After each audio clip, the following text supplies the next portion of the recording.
Hey, it's Deb Lytle here, and I've come on to give you a little tutorial about whitelisting someone's email address in your Gmail.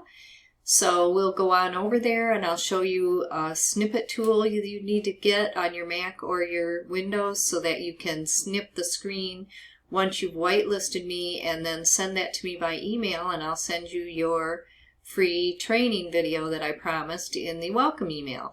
So let's go right over to Gmail right now and take care of that.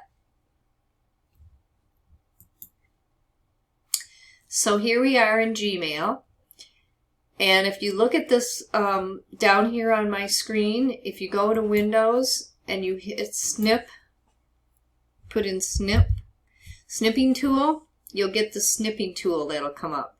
You can take a new snip, and you'll do that once you get your window up for the filter that I'm going to show you how to do when you whitelist me.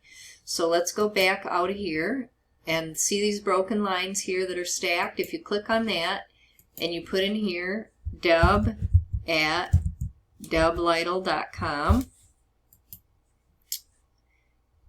then you go to create filter. Always mark it important, never send it to spam. And this is what you're going to go down and get your snipping tool, either on a Mac or a Windows. You'll hit new, and then you just basically snip this little box. You can save it here to your desktop, and here's what it'll look like. Save to your desktop, and then hit save. Then close the snippet tool.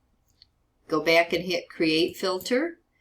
So now you've whitelisted me to your email inbox, and this is pretty much similar for Yahoo, Hotmail, Outlook.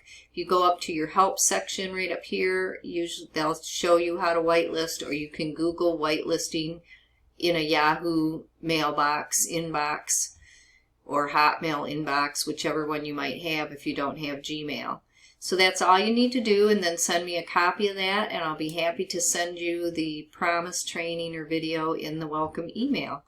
And I'll see you on the next video.